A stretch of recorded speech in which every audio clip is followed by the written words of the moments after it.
Hello dear student, आप सभी का स्वागत है my YouTube channel my village my academy पर। हम पढ़ रहे थे आपका पार्ट 1। ऑलरेडी हम कोशिका पर बना चुके हैं कि जीवन की मौलिक इकाई कोशिका के बारे में, the fundamental unit of cells. अब इसी के आगे मैंने बताया था कि हम जीवों के प्रकार पढ़ेंगे, यानी कोशिका के आधार पर जीव कितने प्रकार के होते हैं। तो आइए हम बिना देरी किए शुरू करते हैं। जीवों के प्रकार, जीवों के प्रकार, टाइप्स ऑफ एनिमल्स। तो अगर देखा जाए कोशिका के आधार पर जीव कितने प्रकार के होंगे, तो कोशिकीय आधार पर जो जीव होते हैं दो प्रकार के होते हैं। तो कोशिकीय आधार पर जीव कितने प्रकार के होंगे? दो प्रकार के। कौन कौन से? कोशिकीय आधार पर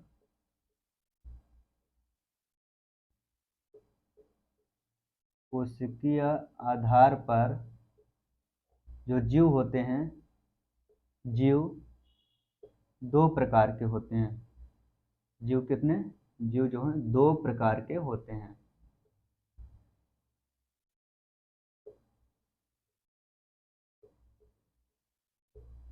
दो प्रकार के होते हैं, यानी कोशिकीय आधार पर जीव दो प्रकार के होते हैं। और कौन कौन से जीव जो होंगे दो प्रकार के होते हैं? तो आप बताइए कौन कौन से जीव दो प्रकार के होते हैं। तो कोशिका के आधार पर जो जीव दो प्रकार के होते हैं, तो पहला होगा आपका एक कोशिकीय जीव और दूसरा होगा बहुकोशिकीय जीव। पहला आपका क्या हो जाएगा? एक कोशिकीय जीव, एक कोशिकीय जीव, ये आप ऑलरेडी जानते होंगे। और दूसरा होगा बहुकोशिकीय जीव। दूसरा क्या होगा? बहुकोशिकीय जीव।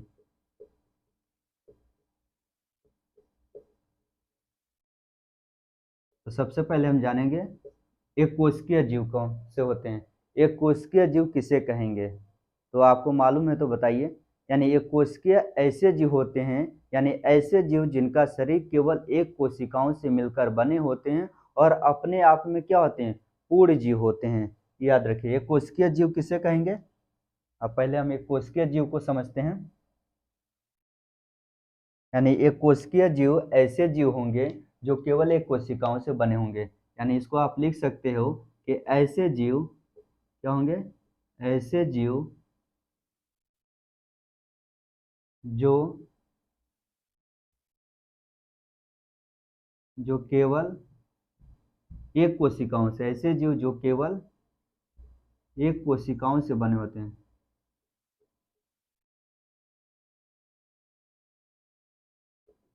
एक कोशिकाओं से बने होते हैं, बने होते हैं और अपने आप में पूर्ण जीव होते हैं। और अपने आप में पूर्ण जीव होते हैं।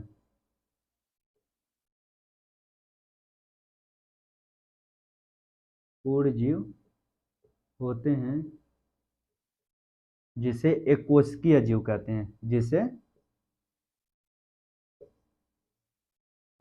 एक कोशिकीय जीव कहते हैं।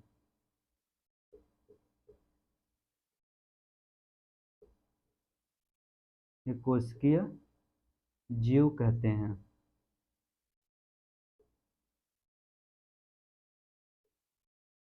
तो डियर स्टूडेंट, आपको समझ में आया कि एक कोशिकीय जीव किसे कहते हैं। यानी ऐसे जीव जो केवल एक कोशिकाओं से बने होते हैं और अपने आप में पूर्ण जीव होते हैं, जिसे एक कोशिकीय जीव कहते हैं। यानी कौन ऐसे ऐसे जीव हैं जो पूर्ण जीव होते हैं, यानी केवल एक कोशिका के बने होते हैं। तो आप फॉर एग्जाम्पल बताइए, यानी उदाहरण बताइए कौन कौन से जीव होते हैं। एग्जाम्पल क्या होगा बताइए। एक कोशिकीय जीवों का उदाहरण क्या होगा? जैसे आपका अमीबा हो गया। क्या हो गया? अमीबा भी एक कोशिकीय जीव है। क्लेमाइडोमोनास क्या होगा? क्लेमाइडो माइडोमोनास मोनास, ये आपका कैसा जीव है? ये कोशिकीय जीव है और ये शैवाल है। जैसे आपका क्लोरेला, ये भी आप शैवाल है। क्लोरेला, प्लाज्मोडियम, प्लाज्मोडियम जो मलेरिया का पैरासाइट होता है आपका प्लाज्मोडियम है। इसके अलावा आपका पैरामीशियम,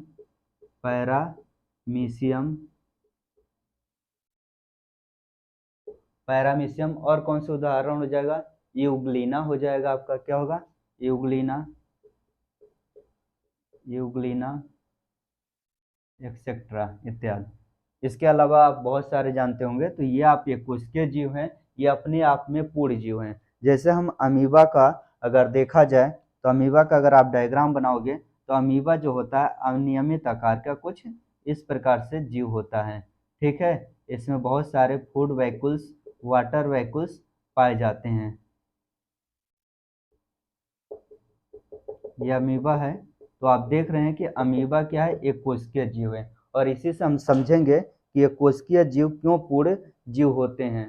तो इसलिए इनको पूर्ण जीव कहा जाता है क्योंकि इनके अंदर जितनी जैविक क्रियाएं होती हैं, ठीक है, यानी पूर्ण जीव ऐसे जीव को कहेंगे कि इनके शरीर के अंदर होने वाले सभी जैविक क्रियाओं में जैसे श्वसन लेना, भोजन का पाचन हो गया, उत्सर्जन हो गया, जितनी क्रियाएं होती है कोशिका के अंदर होते हैं। ये जो जीव होते हैं सिंपल जीव होते हैं, यानी साधारण जीव होते हैं, लेकिन इन कोशिकाओं के अंदर सभी जैविक क्रियाएं होती है एक ही कोशिका के अंदर। तो ऐसे जीव, और ये कोशिका जो होते हैं केवल एक कोशिका के बने होते हैं, जैसे आपको अमीबा में देखा जाए तो अमीबा श्वसन जिसके द्वारा करता है, तो ये अपने बाहरी आवरण के द्वारा, ये इसका बाहरी आवरण है जिसको हम प्लाज्मा लेमा कहते हैं। क्या बोलते हैं, प्लाज्मा लेमा या प्लाज्मा मेम्ब्रेन, यहाँ प्लाज्मा मेम्ब्रेन होगा। तो जो आपका अमीबा है, यह अमीबा जो श्वसन किसके द्वारा करता है, प्लाज्मा मेम्ब्रेन के द्वारा करता है। ठीक है, इसमें भोजन का पाचन होने के लिए हमारे शरीर में भोजन को पाचन के लिए आहार नाल पाई जाती है, जो मुख से गुदा द्वारा यानी 8 से 10 मीटर लंबी फैली है, जिसमें भोजन का पाचन होता है। लेकिन साधारण जीवों में ऐसा आहार नाल नहीं पाया जाता है, लेकिन आहार नाल के जगह पर लगभग फूड वैक्यूल्स पाए जाते हैं। क्या पाए जाएंगे, फूड वैक्यूल्स, जिसमें भोजन का क्या होता है, पाचन होता है। ठीक है, अमीबा में वाटर वैक्यूल्स पाए जाते हैं जिसको कंट्रैक्टाइल वैक्यूल्स कहते हैं। क्या बोलते हैं, कंट्रैक्टाइल वैक्यूल्स। ये क्या होता है, अमीबा को फटने से भी बचाता है, कंट्रैक्टाइल वैक्यूल्स। कंट्रैक्टाइल वैक्यूल्स क्या होता है कि अमीबा के अंदर बहुत सारे, क्योंकि अमीबा जल में पाया जाता है, जैसे अमीबा के अंदर पानी लगातार इंटर करता रहता है, अमीबा फट न जाए पानी भरने की वजह से, तो ये जो कंट्रैक्टाइल वैक्यूल से किनारे पर आकर एक जगह जैसे यहाँ पर आएगा और किनारे पर आकर फट जाता है। ठीक है, इस प्रकार से अमीबा के अंदर से शरीर लगातार बाहर होता है। जैसे हम कह सकते हैं कि हमारे अंदर पानी अगर आप ज़्यादा पीते हो तो हमारे शरीर में क्या लगा है, किडनी लगा है। और किडनी क्या होता है कि ब्लड से पानी को निकाल के यूरिन के माध्यम से बाहर कर दिया जाता है। लेकिन इन जीवों में जितनी जैविक क्रियाएं होंगी ये कोशिका के अंदर होती है और ये कंट्रैक्टाइल वैक्यूल्स काम करती हैं।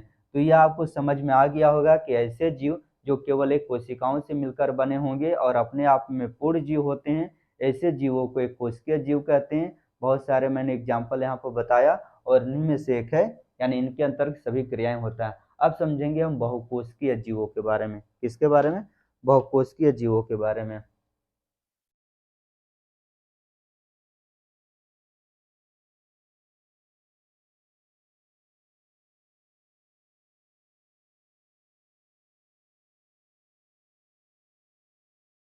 बहुकोशिकीय जीव अगर देखा जाए, बहुकोशिकीय जीव, तो बहुकोशिकीय जीव किसे कहेंगे, यानी ऐसे जीव जो एक से यानी दो या दो से अधिक कोशिकाओं से मिलकर बने होते हैं, बहुकोशिकीय जीव।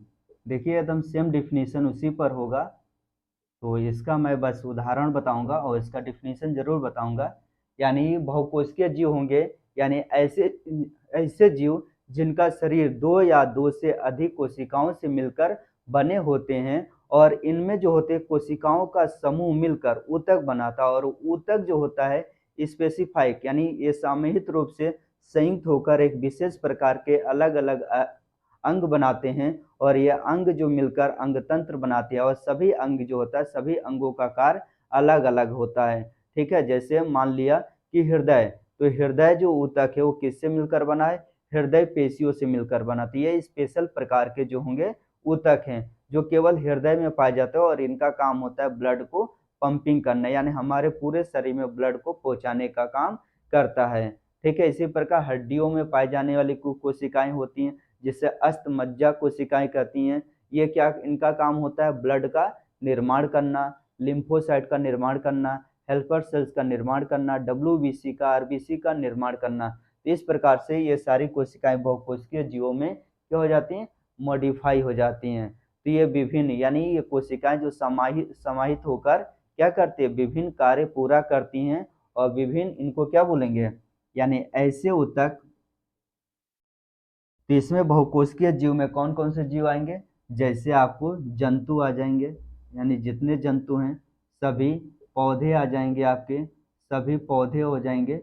ये जो पौधे होंगे और जंतु जो होंगे ये बहुकोशिकीय जीव में आते हैं। पौधों में भी एक कोशिकीय जीव आते हैं, जैसे मैंने बताया क्लेमाइडोमोनास शैवाल एक प्लांट है, लेकिन उन पौधों की बात नहीं कर रहा हूँ जो दो या दो से अधिक कोशिकाओं से मिलकर बने होंगे और इनमें जो कोशिकाएं होंगी ये सामूहिक रूप से क्या होंगी?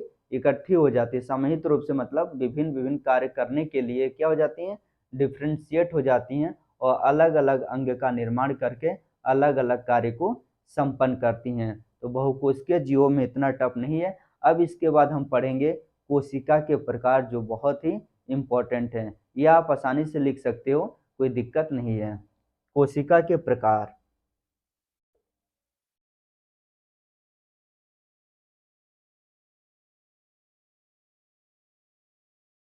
ये जो कोशिका का प्रकार है मोस्ट इम्पोर्टेंट, कई बार पूछा गया कोशिका का प्रकार।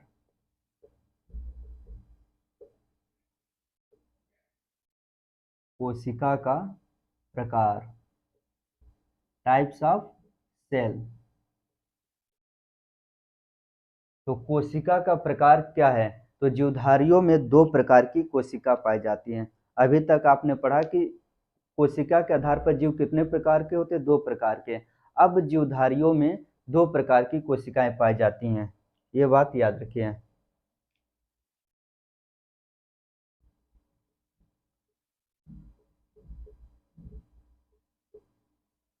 जीवधारियों में दो प्रकार की कोशिकाएं पाई जाती हैं। दो प्रकार की कोशिकाएं पाई जाती हैं।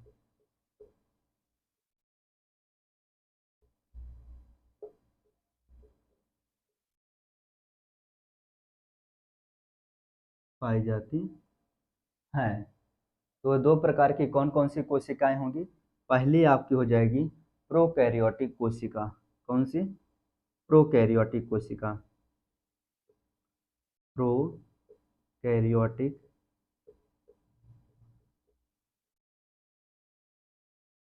प्रोकैरियोटिक कोशिका।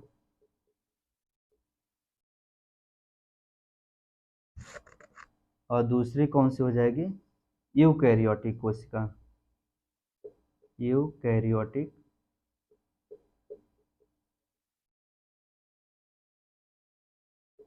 यूकैरियोटिक कोशिका। तो जीवधारियों में दो प्रकार की कोशिका पाई जाती है। पहली कोशिका आपकी कौन सी है? प्रोकैरियोटिक कोशिका और यूकैरियोटिक कोशिका। तो सबसे पहले हम समझेंगे प्रोकैरियोटिक कोशिका के बारे में। कौन सी? प्रोकैरियोटिक कोशिका के बारे में। तो आइए हम इसको पहले डिस्कस करते हैं। प्रोकैरियोटिक कोशिका, देखिए प्रोकैरियोटिक जो है ये दो ग्रीक शब्दों से मिलकर बना है। इसको समझिए पहले। प्रोकैरियोटिक कोशिका,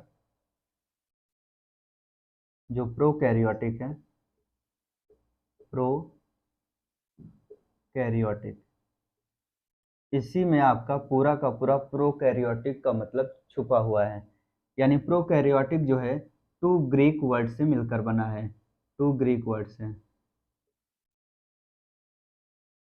यानी कह सकते हैं कि prokaryotic derived from two Greek words.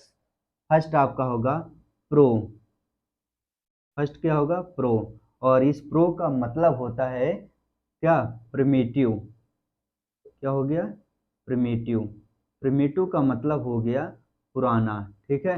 और दूसरा क्या है कैरियन, दूसरा क्या है कैरियन, और इस कैरियन का मतलब हो गया न्यूक्लियस, और कैसा बिफोर न्यूक्लियस, कैरियन मतलब होता है न्यूक्लियस या केंद्रक, और एक ऐसा केंद्रक है before nucleus, before nucleus, before का मतलब जब शुरुआत में ये पहली कोशिका बनी थी तब, पहले की है, पहले का मतलब प्राचीन न्यूक्लियस।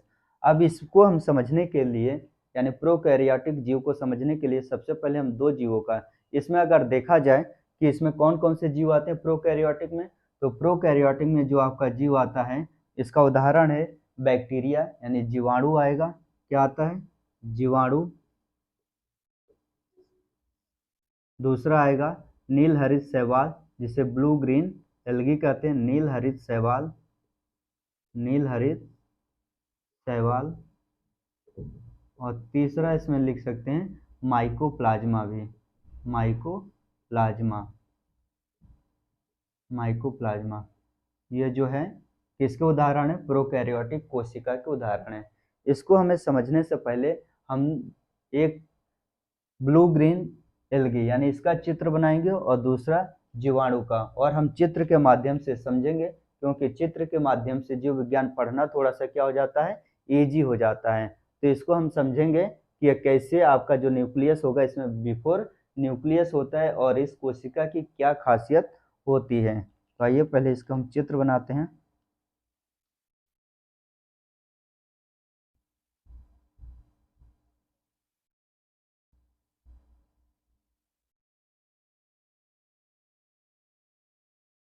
ये आपको चित्र दिख रहा है,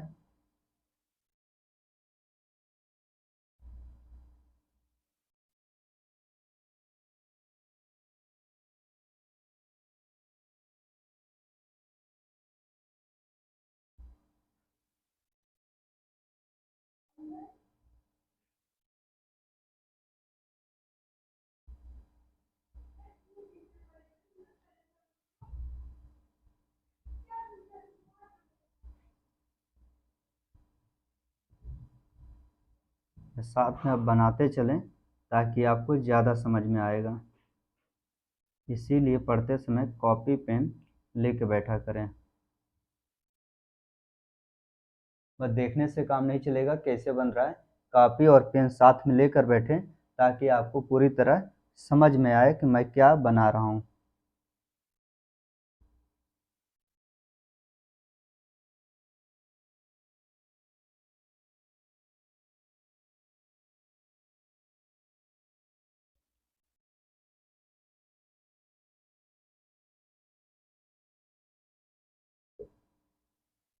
आपको समझ में आ रहा है?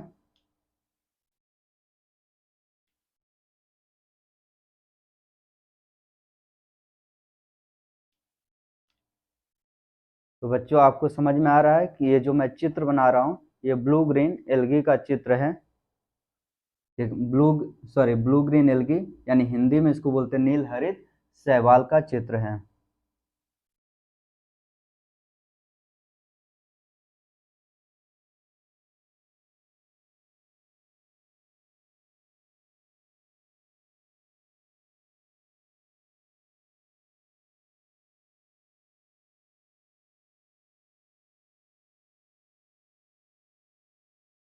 इसको आप भी बनाइए।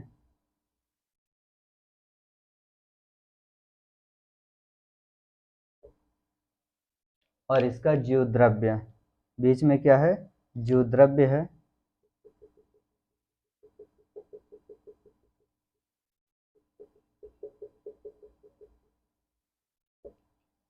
अब इसमें देखेंगे कि कौन क्या चीज़ है, ठीक है किसको क्या बोलते हैं। तो जो बाहरी शीत पाई जाती है इसमें, जो बाहरी सबसे मैंने बाहरी बनाया हूँ तो इसको बोलते हैं जिलेटिनस शीत बोलते हैं, क्या बोलते हैं ये बाहरी वाली को जिलेटिनस शीत, क्या बोलते हैं सिथ बोलते हैं। इसके अंदर का जो ये आवरण बनाया हूँ, ये वाला जो ब्लैक से है, ये आपका सेल वॉल है। क्या है? Cell wall. ये इसको क्या बोलेंगे? Cell wall. और जो इसके अंदर का रेड से जो लाइन खींची गई है, इसको बोलते हैं प्लाज्मा लेमा बोलते हैं। क्या बोलेंगे? Plasma lemma. Plasma lemma. जो इसके अंदर लाइन ये खींचा गया है और इस पर डॉटेड डॉटेड ग्रीन कलर का दिख रहा है, इसको बोलते हैं फोटोसिंथेटिक लेमली। ये जो डॉटेड डॉटेड है, इसको बोलते हैं फोटो सिंथेटिक लेमेली विद, ये साथ में क्या फोटोसिंथेटिक लेमले तो हैं, लेकिन साथ में इस पर पाए जाते फाइकोबिलोसोम्स पाए जाते। इस पर क्या पाए जाते? विद फाइकोबिलोसोम्स। फाइकोबिलोसोम्स इस पर पाए जाते हैं, जिसके द्वारा ये प्रकाश संश्लेषण की क्रिया करते हैं। और इसके ये जो इसके डीएनए को ये जो आपका बनाया गया है, इसको हम बोलते हैं लेमेले। क्या बोलेंगे? इसको बोलते हैं लेमेले सोम बोलते हैं। लेमेले सोम। इसमें ये जो है आप बिखरा हुआ है, तो इसमें जो डॉटेड, तो इसमें जो राइबोसोम पाए जाएंगे, क्या पाए जाते हैं? राइबोसोम। राइबोसोम। और इसमें कैसे राइबोसोम पाए जाते हैं? 70S प्रकार के राइबोसोम। कैसा? 70S प्रकार के। इसके न्यूक्लियस को हम बोलते हैं न्यूक्लियाइड। क्या बोलते हैं? न्यूक्लियाइड। या न्यूक्लियाइड नहीं तो दूसरा इसका नाम है इंसिपिएंट्स न्यूक्लियस। इंसिपिएंट्स न्यूक्लियस। क्यों कहते हैं? अभी हम आपको बताते हैं कि इंसिपिएंट्स न्यूक्लियस क्यों कहते हैं। इसके बाद दूसरा हम चित्र बनाएंगे बैक्टीरिया का। बहुत ही साधारण है और बहुत आप आसानी से बना लेंगे बैक्टीरिया का।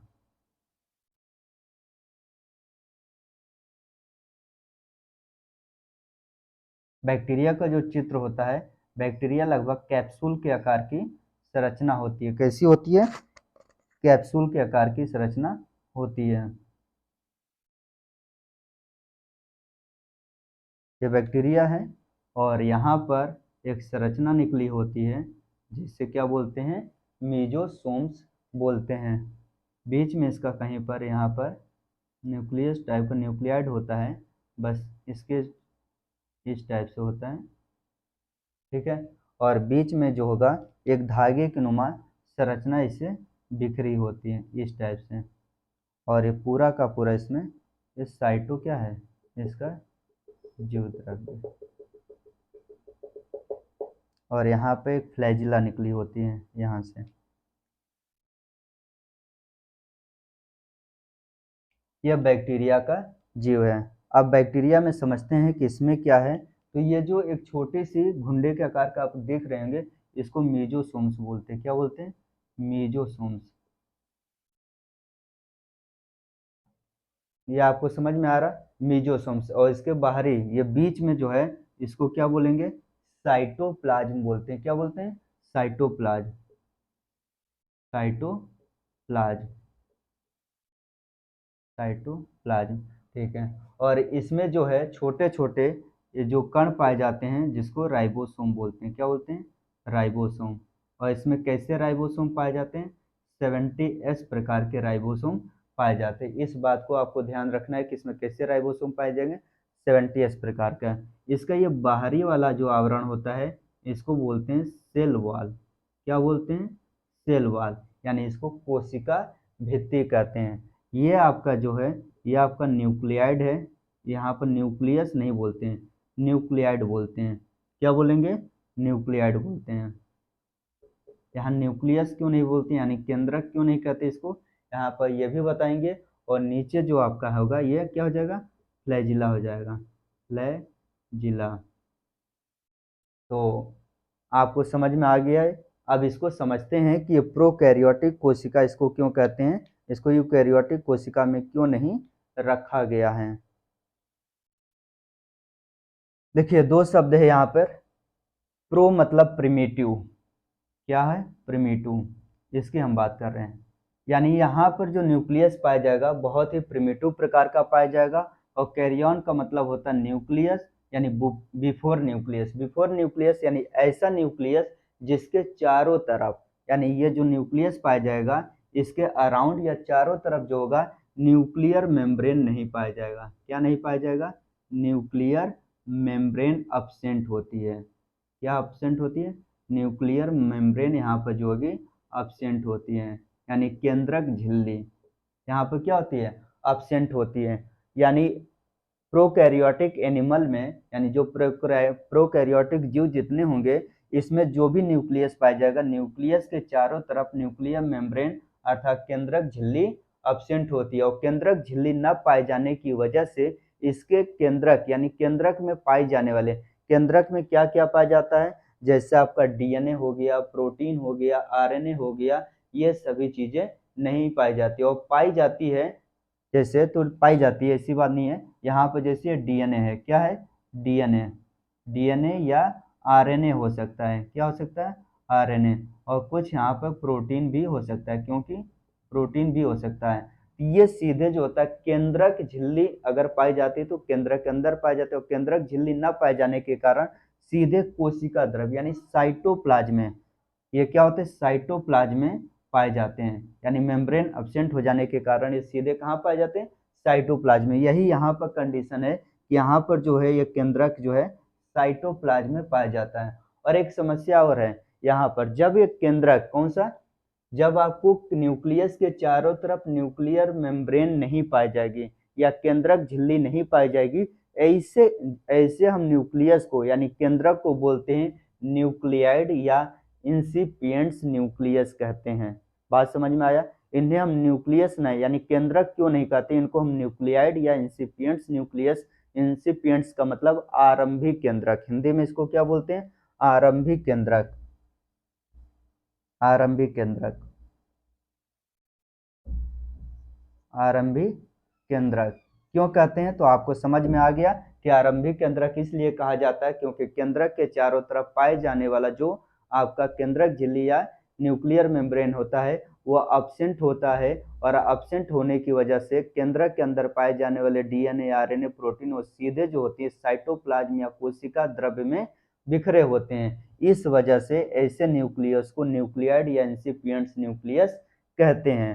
ठीक है, यह बात आपको समझ में आ गया। इसके बाद प्रोकैरियोटिक कोशिका में, जो प्रोकैरियोटिक एनिमल्स होंगे इनमें जितने जीव पाए जाएंगे इनमें कोशिका झिल्ली युक्त आवरण, कोशिका झिल्ली युक्त जितने कोशिकांग होंगे नहीं पाए जाते हैं। यानी कोशिका यानी ऐसे कोशिकांग जिनके ऊपर मेम्ब्रेन पाई जाती है, या सिंगल मेम्ब्रेन हो सकती है या डबल मेम्ब्रेन हो सकते हैं। तो कौन कौन से ऐसे कोशिकांग है जो नहीं पाए जाते हैं? तो जैसे आपके माइटोकॉन्ड्रिया, कौन सा? Mitochondria, mitochondria, Golgi body, Golgi body, Golgi body हो जाएगा, इंडोप्लाज्मिक रेटिकुलम, इंडोप्लाज्मिक रेटिकुलम यानी ईआर से इंडिकेट करते हैं। तो ऐसे जितने लाइसोसोम, ये सारे कोशिकांग जो होते हैं, जैसे आपको माइटोकॉन्ड्रिया हो गया, इंडोप्लाज्मिक रेटिकुलम हो गया, गोल्जी बॉडी हो गया, लाइसोसोम हो गया, लवक यानी प्लास्टिड्स हो गए, और 80S प्रकार के राइबोसोम, ऐसे कोशिकांग जो होते हैं इन जीवों के अंदर नहीं पाए जाते हैं। ये भी बात याद रखना है कि इन जीवों के अंदर यानी कोशिका यानी आवरण युक्त जो झिल्ली वाले होते हैं वो कोशिकांग इसमें नहीं पाए जाते हैं, इनमें सरलतम ये पाए जाते हैं। इसके बाद ये क्या हो गया कि कुछ जीवों में अगर केंद्रक झिल्ली पाई जाती है तो टूटी फूटी होगी, या तो अब्सेंट होती है या टूटी फूटी, बहुत ज्यादा टूटी फूटी, ना के बराबर समझिए। तो कुछ जीवों में यहाँ पर कुछ में जो होता है केंद्रक अल्प विकसित या अब्सेंट भी होता है, ऐसा नहीं है। ठीक है, कुछ में विकसित होगा यानी बहुत कम विकसित, विकसित नहीं अल्प विकसित होगा। तो इसमें आप देखोगे इसके बाद ये जो मैंने बनाया है नीलहरित शैवाल, इसमें एक पॉइंट लिखा हूँ जिलेटिनस शीथ। क्या लिखा हूँ? Gelatinous sheath. अभी बरसात का सीजन चल रहा है, किसका? बरसात का सीजन। तो बरसात के सीजन में क्या हो कि जो आप कभी देखे होंगे जहाँ पर पानी रुक जाता है या छत पर या गांव घर में, या जो बच्चे गांव से बिलोंग करते हैं तो खेतों के बीच में मेड़ बनाई जाती हैं। तो जो काफी पुरानी मेड़ होती हैं तो उस पर क्या होती है, काई जम जाती हैं, और काई जम जाने की वजह से फिसलन हो जाता है। जैसे आप पैर रखते हो वैसे आप फिसल जाते हो। तो फिसलन का कारण जो होता है वो नील हरित शैवाल होती है, और नील हरित शैवाल में ये शैवाल के ऊपर पाई जाती है जेलेटिनस शीथ, और ये जो शीथ होती है चिपचिपा म्यूकस स्रावित करती है, और म्यूकस जो होता है फिसलन का कारण बनता है। तो ये आपको मालूम हो गया कि बरसात के सीजन में लोग क्यों पैर फिसल के गिर जाते हैं, क्योंकि ये जो होता है नीलहरी शैवाल जी हाँ जिलेटिनस शीत स्रावित करता है। इसमें चिपचिपा म्यूकस होता है, जिसके वजह से जो घर्षण होता है वो क्या हो जाता है, बहुत कम हो जाता है। यानी इस सतह को, जमीन की सतह को चिकना बना देता है, और जहाँ पर चिकना होगा वहाँ पर घर्षण कम, फ्रिक्शन जो होगा कम होगा, जिसकी वजह से आप फिसल के गिरने की संभावना ज़्यादा बनी रहती है। इसमें सेलवाल पाया जाता है, सेलवाल की वजह से प्लांट है। बैक्टीरिया में भी सेलवाल पाया जाता है, जिसकी वजह से प्लांट है, ठीक है। और इनके आवरण प्लाज्मा लेमा, इसमें याद रखिएगा फोटोसिंथेटिक लेमलिविद फाइकोबिलोसोम्स पाए जाते हैं। ये जो होते हैं नीलहरी शैवाल, ये अपना भोजन स्वयं बना लेते हैं, क्योंकि इसमें फोटोसिंथेटिक लेमली पाए जाते हैं और विद फाइकोबिलोसोम्स होते हैं, जिसकी वजह से अपना भोजन स्वयं बना लेते हैं, ठीक है। तो ये आप चित्र भी समझ सकते हैं। तो आशा करता हूँ कि आपको पूरा का पूरा समझ में आया। अब प्रोकैरियोटिक जीव में आपको न्यूक्लियस याद रखना है। इन जीवों को जो बांटा गया न्यूक्लियस के आधार पर बांटा गया, जिसके चारों तरफ न्यूक्लियर मेम्ब्रेन पाई जाती हैं, उनको रखा गया किसमें, यूकैरियोटिक में, जिसमें नहीं पाए जाते हैं प्रोकैरियोटिक में रखा गया, और न्यूक्लियस के आधार पर ही इन जीवों का वर्गीकरण किया गया है, ठीक है। तो अब हम इस स्टडी करेंगे, और ये भी याद रखिएगा इन जीवों में जो राइबोसोम होगा 70 इस प्रकार के होंगे, 70 एस का मतलब यहाँ पर होगा सब यूनिट, ओके। अब अगला है यूकैरियोटिक कोशिका। तो इसको आप उतार सकते हैं और समझ सकते हैं वीडियो को पॉज करके। अब आगे हम पढ़ते हैं यूकैरियोटिक कोशिका।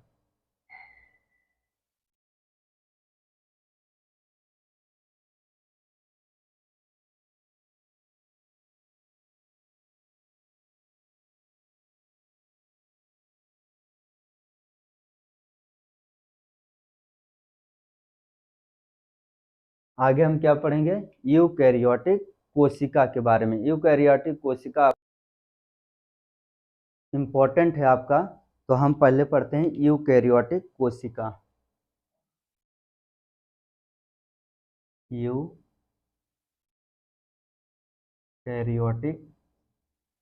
अब ये भी देखा जाएगा तो यूकैरियोटिक जो सेल्स होती है ये भी 2 ग्रीक वर्ड से बना है, मिलकर बना है, 2 ग्रीक वर्ड, 2 ग्रीक वर्ड। इनमें 2 ग्रीक वर्ड कौन कौन से हैं, तो पहला आपका होता है यू, क्या है, यू, और यू का अर्थ होता है गुड या वेल। क्या होगा इसका अर्थ, गुड या वेल, वेल मतलब अच्छा होता है। और दूसरा होता है कैरियन, दूसरा क्या, कैरियन, और कैरियन का मतलब होता है न्यूक्लियस। कैरियन का मतलब क्या होगा, न्यूक्लियस, और इसमें कैसा न्यूक्लियस पाया जाएगा, ट्रू न्यूक्लियस पाया जाता है। ट्रू न्यूक्लियस का मतलब न्यूक्लियस के चारों तरफ न्यूक्लियर मेम्ब्रेन प्रेजेंट होती है, जिसके वजह से इसको ट्रू न्यूक्लियस कहते हैं। तो इसको भी हम समझने के लिए यहाँ पर 2 जीवों का, यानी यूकैरियोटिक कोशिका भी हम समझ जाएंगे, और पादप कोशिका और जंतु कोशिका में अंतर भी समझ जाएंगे। तो सबसे पहले दोनों का चित्र बनाते हैं, पादप कोशिका और जंतु कोशिका, फिर यूकैरियोटिक कोशिका के बारे में समझेंगे, और दोनों के बारे में अंतर, एक पंथ दो काज समझेंगे। तो आइए सबसे पहले बनाते हैं हम पादप कोशिका।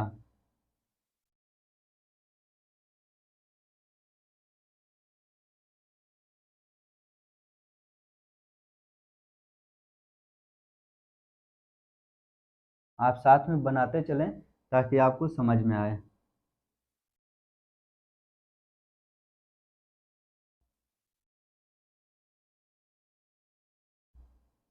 थोड़ा फास्ट बनाया जाए।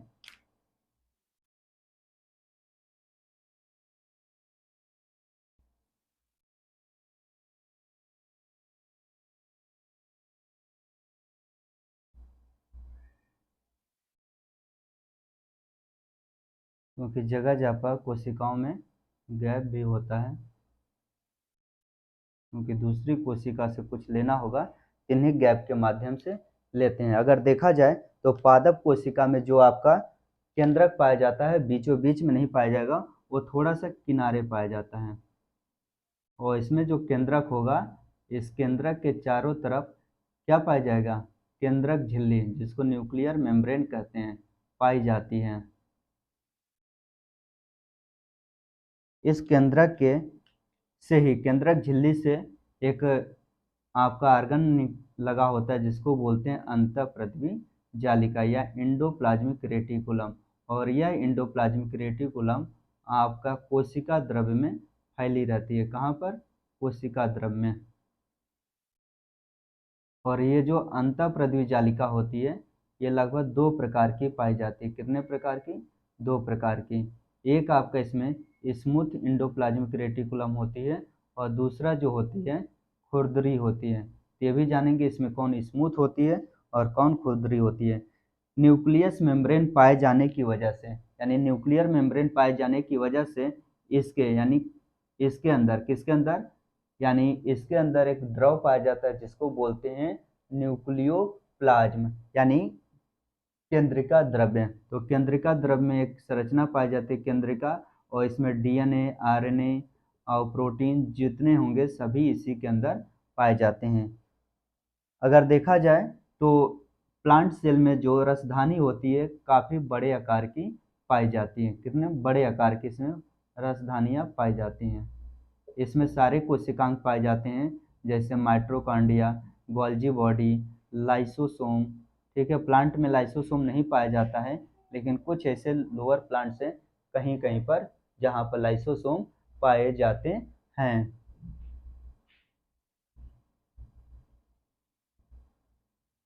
इसमें प्लास्टिड्स पाया जाता है।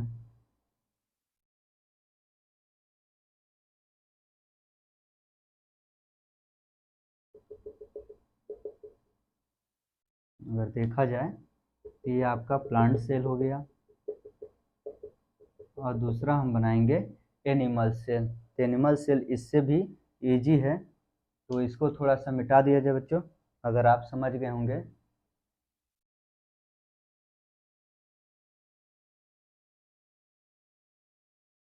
दूसरा क्या है, एनिमल सेल। थोड़ा सा दूर बनाएं ताकि नामकरण करने में आसानी होगा।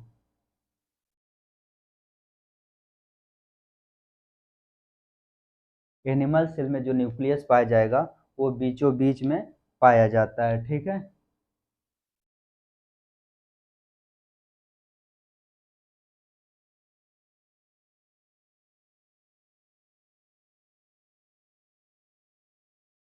और इससे भी एक संरचना लगी होती है, यानी कौन सी, अंतःप्रद्वी जालिका है।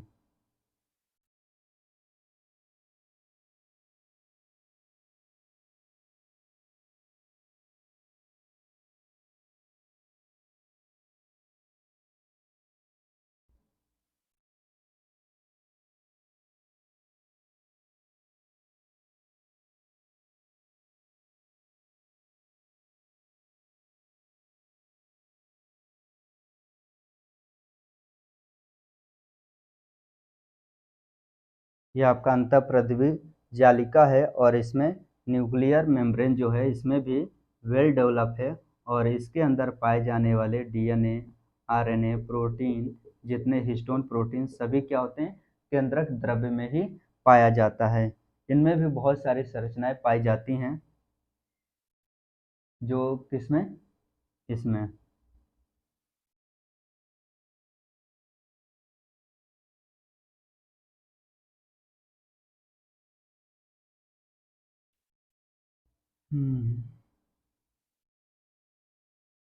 जैसे इसमें आपका माइटोकॉन्ड्रिया भी पाया जाता है, गोल्जी बॉडी भी पाया जाता है, और लाइसोसोम भी यहाँ पर आपका, लाइसोसोम, क्योंकि प्लांट सेल में लाइसोसोम पाया जाता है। हरित लवक यहाँ पर क्या होंगे, अब्सेंट होते हैं, हरित लवक नहीं पाए जाते हैं।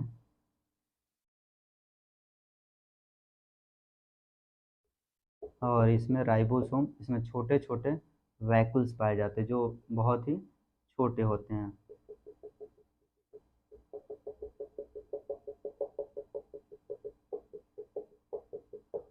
अब देखिए समझते हैं, जंतु कोशिका पादप कोशिका। तो मैंने दो शब्द यहाँ पर बताया था। यू मतलब होता है कैसा, गुड या वेल, गुड या वेल। और दूसरा मैंने बोला कैरियन, कैरियन का मतलब होता है न्यूक्लियस। और कैसा न्यूक्लियस पाया जाता है यहाँ पर, ट्रू न्यूक्लियस पाया जाता है। ट्रू न्यूक्लियस किसे कहते हैं, जिस न्यूक्लियस के चारों तरफ क्या पाई जाती है, न्यूक्लियर मेम्ब्रेन प्रेजेंट होती है। इस ट्रू न्यूक्लियस का मतलब हो गया कि न्यूक्लियर मेम्ब्रेन क्या होगी, प्रेजेंट होगी। न्यूक्लियर मेम्ब्रेन वेल प्रेजेंट होती है, यानी काफ़ी अच्छी होती है, मेम्ब्रेन प्रेजेंट। अब समझेंगे इसके बारे में। कोशिका में अगर देखा जाए तो इसमें जो कोशिका होती है, तो बाहरी जो ये वाल है इसको बोलते हैं सेल वाल। क्या बोलेंगे, सेल वाल बोलते हैं। ठीक है। अब इसके अंदर जो अंदर वाली रेड से मैंने खींचा है, इसको बोलते हैं प्लाज्मा मेम्ब्रेन। क्या बोलते हैं, प्लाज्मा मेम्ब्रेन, प्लाज्मा मेम्ब्रेन। इसको प्लाज्मा मेम्ब्रेन बोलेंगे। और इसमें बहुत सारे कोशिकांग होते हैं जो बीच में हैं, जैसे इसके बीच में जो फैले हैं इसको बोलते हैं साइटोप्लाज्म। दोनों में पाया जाता है साइटोप्लाज्म, साइटोप्लाज्म। पादप में भी, जंतु कोशिका में भी पाया जाएगा, और दोनों में जो होगा ये आपका प्लाज्मा मेम्ब्रेन पाई जाती है, दोनों में, याद रखिएगा। अब इसको हम समझते हैं कि ये कैसे समझेंगे कि यूकैरियोटिक पादप कोशिका, जंतु कोशिका का जो मैं चित्र बनाया हूँ, ये दोनों जो होंगे ये यूकैरियोटिक कोशिका हैं। कैसे प्रूव करेंगे आप, तो इसको सिंपल है, देखिए यहाँ पर न्यूक्लियर मेम्ब्रेन क्या है, प्रेजेंट है।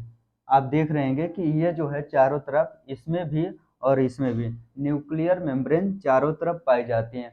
और जिसके न्यूक्लियस के चारों तरफ, केंद्र के चारों तरफ न्यूक्लियस यानी न्यूक्लियर मेम्ब्रेन पाई जाती है, ऐसे संरचना को हम क्या बोलते हैं, न्यूक्लियस बोलते हैं, यानी केंद्रक बोलते हैं। और ये पादप कोशिका, जंतु कोशिका में दोनों में वेल डेवलप पाए जाते हैं।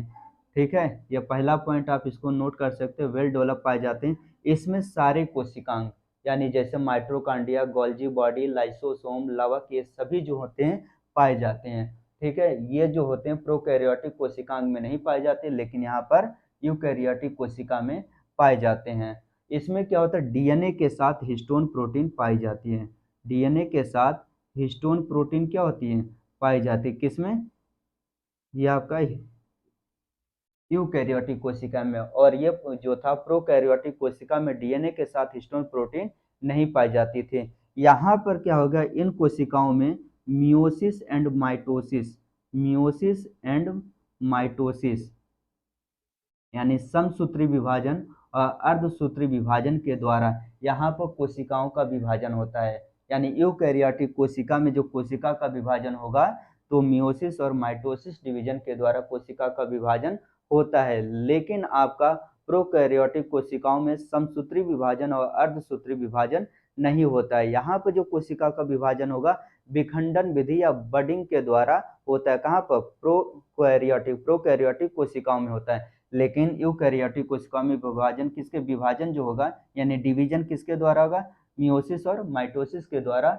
होता है। यहाँ पर न्यूक्लियर मेम्ब्रेन जो होगा वेल डेवलप पाई जाती है। इसमें सारे झिल्ली युक्त कोशिकांग, माइटोकॉन्ड्रिया, गोल्जी बॉडी सभी पाए जाते हैं। और ये विकसित कोशिकांग है। और ये कोशिकांग किस में पाए जाते हैं, मैमल्स में पाए जाते हैं, पादप कोशिकाओं में पाए जाते हैं। यानी जितने बहुकोशिकीय जीव हैं लगभग सभी के सभी हैं जो हैं यूकैरियोटिक कोशिकांग में आते हैं। अब यहाँ पर हम थोड़ा समझेंगे पादप कोशिका और जंतु कोशिका में अंतर क्या होता है। तो सिंपल है कि पादप कोशिका और जंतु कोशिका में अंतर, जैसे पादप कोशिका में ये जो है रसधानी है, क्या बोलते हैं, रसधानी या रितिका या वैकुल्स बोलते हैं।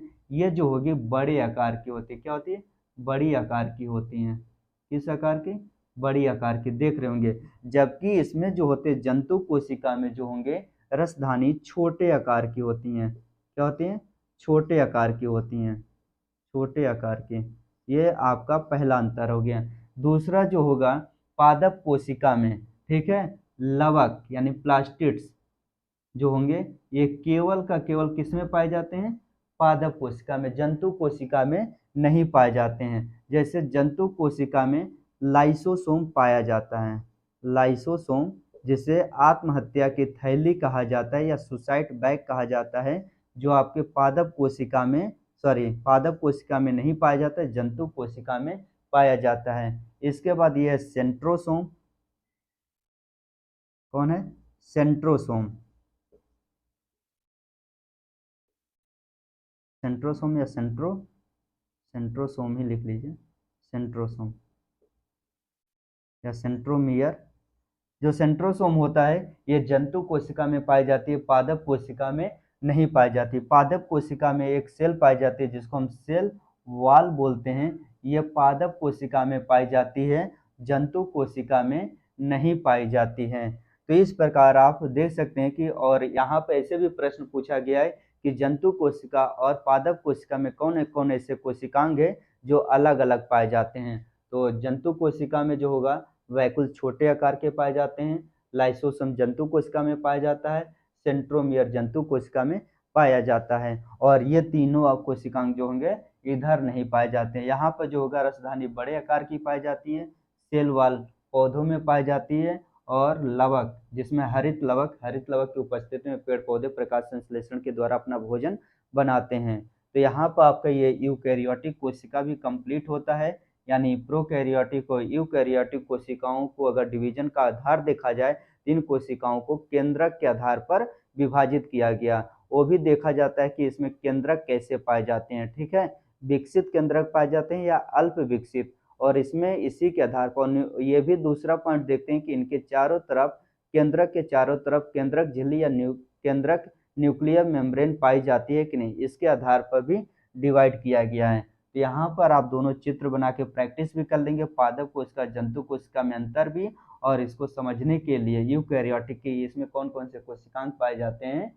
तो यहाँ पर यह सेशन आपका कोशिका का प्रकार, जीवों के प्रकार और कोशिका का प्रकार कंप्लीट होता है। अगले सेशन में हम डिस्कस करेंगे कि कोशिका किस आकार की होती हैं, ठीक है, किस आकार की और किस आकृति की, शेप एंड साइज के बारे में डिस्कस करेंगे, और ये कोशिकाएं हमारे शरीर में कहाँ कहाँ पाई जाती है, किस आकार का। तो फिर अगले सेशन में मिलते हैं, तब तक के लिए जय हिंद, जय भारत।